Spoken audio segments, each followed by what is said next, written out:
Here we have our Funko Pop, right? My Funko Pop character is complete. I wanted to show you a few things that you can do to kind of make it a little bit more fancy, right? Create some depth, add some gradients, things like that. Okay, so first off, I want to talk about the stroke, right? If you take your selection tool and you select the entire person, right, the entire character that you created, you can go over to your properties and you can experiment with including or increasing the stroke, right? So right now I want to say, okay, I want my whole guy to have a black outline. And if I wanted that stroke to be thicker, I would be kind of adjusting the stroke number right here in the properties panel. Now it's getting a little bit, I don't want it to be that thick. I want it to be a little bit lighter. So now I made it 0.25. But the problem with that is several things that I had. I wanted this red outline down here. That went away. So I just reselected that. When you have more than one thing that you're trying to select, you're holding shift on the keyboard. So I just made that back red, and let me make it thicker. There it is, so you can see it there, right? How about these lines in my glasses? I turned them black because I turned all the outlines or the strokes black. So I'm going back to click on those, hold shift to select all of them, hold shift to get all those little pieces, and then click on that stroke, and I want those strokes to be white instead. And I'm going to make that a little bit thicker so it kind of looks like the white of the glasses. So that is adding a stroke, adding an outline, right, to the whole thing at once. You might have to go in and edit a few of them, but for the most part, that works pretty good to give it kind of a general overall consistency. All right, now let's talk about gradients. Gradients give that illusion, let me move this over a little bit, of the third dimension, right? It gives the illusion of depth. It's darker on the outside and lighter on the inside. So how do I add that kind of illusion here? Well, gradients is something that Illustrator does really well. Let me go to my colors here. So I'm going to zoom in so you can see this, right?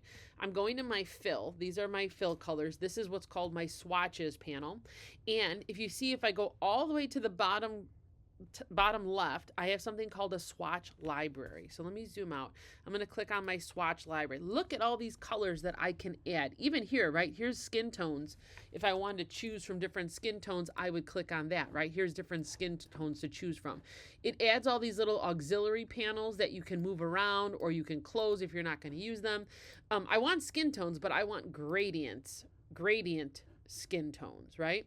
Now, before I move off of this screen, I want you to see that there is also sky gradients, wood, water, foliage is like greens, like grasses and stuff. These can be very helpful in creating a three-dimensional background. But I'm going to go to skin tone. So these are gradient skin tones that I can choose from. And you can see that it's going to change the color. It kind of gives me that dark to light effect or look. Now, this particular gradient is linear, meaning it's light on one side and dark on the other. If I go to my properties panel again, I can edit the gradient, right? If I click on this one right here, it's going to make it radial. So it's going to be light on the inside and dark on the outside. And that looks pretty cool. That looks pretty good. Now for my hair, I want to use some of these colors that are already here, right? So here I am going to click on the colors and kind of adjust the hair color that I've got there. Now, let's say I wanted to edit the gradient. How do I edit that? I want to add some lighter yellow tones. So if I click on that shape and I come over here again to my properties panel, I'm going to click on edit gradient and it's going to bring up this little bar. If you remember, something similar to graphic Photoshop, when we were working in Photoshop, right? The gradient tool in Illustrator does not apply a gradient. It adjusts how the gradient fits, right? It adjusts the gradient within that space. So let me say, okay, I don't want this color. I'm double clicking. I want like more of like a yellowy tone, right? Kind of more of a blonde color because I've got some blonde kind of highlights and streaks in my hair. So I'm going to kind of add that like that. I don't want it to be too green though. So there's that, right? This guy is a blender, so I can move it like this. Let me go out to the side. Here's my rotation, so I can rotate it. I definitely want that yellow towards the bottom, and I can grab the whole bar and slide the whole bar down then to kind of adjust the color in that way as well. If I wanted to, let's go ahead, I'm going to click on this one, but I want to have this gradient. There I go. All I have to do is click on it, and let's grab this last one back here, and again, choose that gradient to apply that color. Now, that one back there, that I don't like, I want it to be dark at the top and light at the bottom, so I'm going to go to my gradient tool. That's another way to edit the gradient is to click on the gradient tool in the toolbar, and then I can rotate this and kind of slide it down. I can minimize this whole, oops, there it is. I can minimize the whole thing there. I can rotate it and I can kind of fit it into place. So that is adding or including gradients in your piece. If you want to do it on more than one, so one hand hold shift, right? I want this shape, and this shape. I want it to have the same gradient radial skin tone as my face, and now I just included that. Okay, so that is using gradients. Let me zoom out a little bit.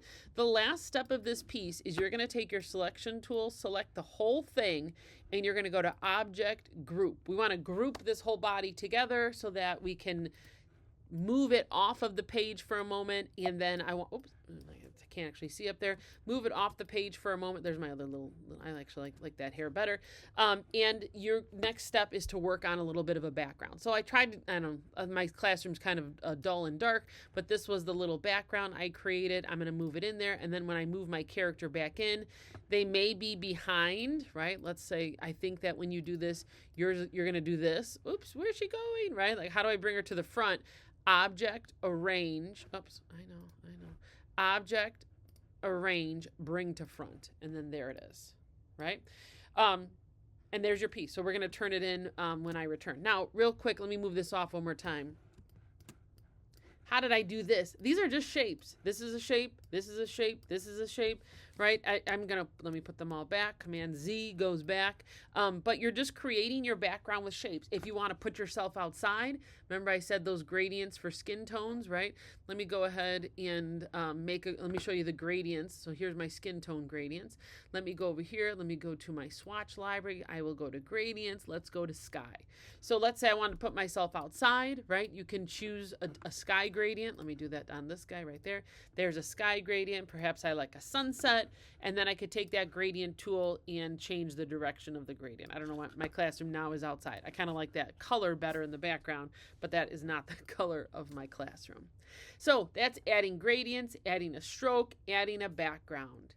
Thanks for watching, and good luck creating your Funko You.